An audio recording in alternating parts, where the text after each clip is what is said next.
दीपक जी, आप संसार समाज के बिगड़ते हुए परिदृश्य की तो बात कर रहे हो।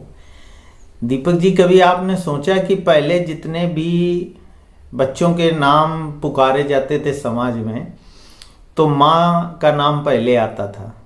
देवकी नंदन कृष्ण, हैं, कौशल्या नंदन राम,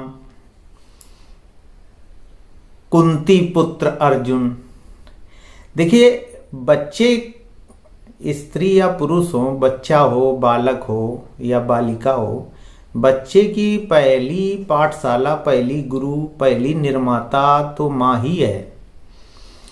तो बच्चे का पूरा निर्माण माँ के ऊपर डिपेंड करता है। अभी बीते कुछ समय तक आप देखिए, जब शादी ब्याह होते थे तो लोग मामाना बहुत पूछते थे। उसका मतलब ये था कि बच्चे की माँ कहाँ की है, किस घर की है। माँ का बहुत बड़ा रोल है। अब क्या हो रहा है, माँ खुद बच्चे को आधुनिक बना रही है।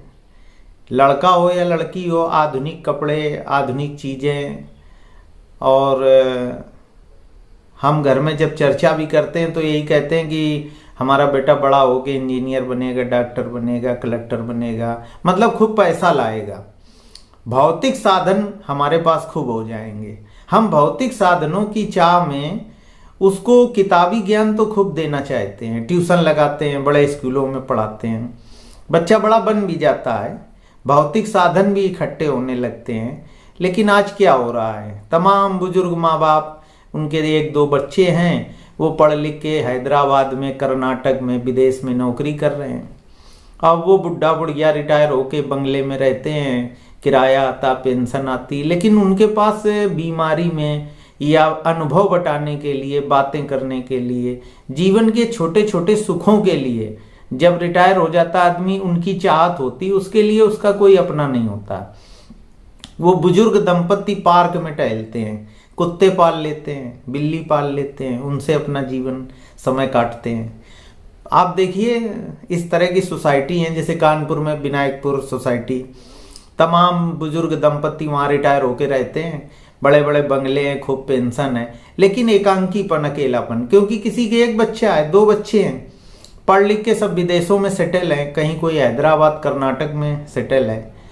अब वो सब्जी ले आए, पार्क में सुबह टहल लिया, आसपास के लोगों के साथ मिलके कभी कभार पार्टी दे दी, इसके बाद क्या करेंगे, दिन नहीं कटता है। और एक चीज, जो ये बच्चे किताबी ज्ञान तो पा जाते हैं, भौतिक दुनिया में तो बड़ा सफल हो जाते हैं, लेकिन वो जहां भी विदेश में या कर्नाटक, बंगलौर में नौकरी करते हैं, वहां समाज के प्रति, अपने आसपास के परिवेश के प्रति क्या जिम्मेदारी है, अपने प्रति क्या जिम्मेदारी है, हम किस भारत राष्ट्र के हैं, हमारा इतिहास क्या है, उस पर वो गर्व नहीं करते हैं, ना उससे विशेष उन्हें लगाव होता है। और वहीं से गिरावट आती है।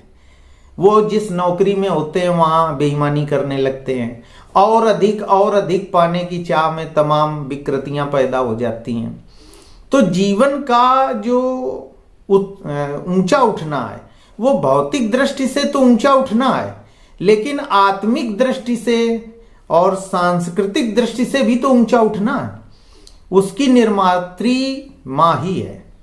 अगर वो बच्चों को बताए, कितने लोग हैं जो गीता के श्लोक याद करवाते हैं, बताते हैं कि हमारे धर्म ग्रंथ ये हैं, हमारे भारत का इतिहास ये है, हमारे भारत में ऐसे महापुरुष हुए हैं, महिलाएं हुई हैं, अपाला, गार्गी, घोषा, कितनी बच्चियों को हम गायत्री और सीता या संस्मरण और कथानक सुना के उनमें संस्कार भरते हैं।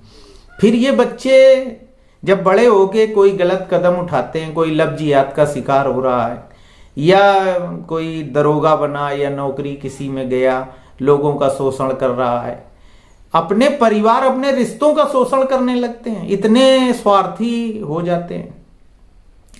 तब हमें याद आता है कि हमने भौतिक रूप से संपन्न करने के लिए खूब प्रयास किया, ट्यूशन लगाए, किताबें पढ़ाई, सब किया, लेकिन आत्मिक उन्नत के लिए हमने कुछ नहीं किया। तो इसीलिए अब ये कहा भी नहीं जाता है कि देवकी नंदन कृष्ण। तो माँ निर्मात्री होती है। और वर्तमान भारत की समस्या ये है कि भारत में जो हमारी माँ है, आप देखिए, हम किसी पर टिप्पणी नहीं कर रहे हैं, आप उसको बुराई से ले जाएं, नकारात्मक ले लें। आज आप शादी ब्याह में देखिए, डांस हो रहे हैं, कपड़े कैसे पहन रहे हैं।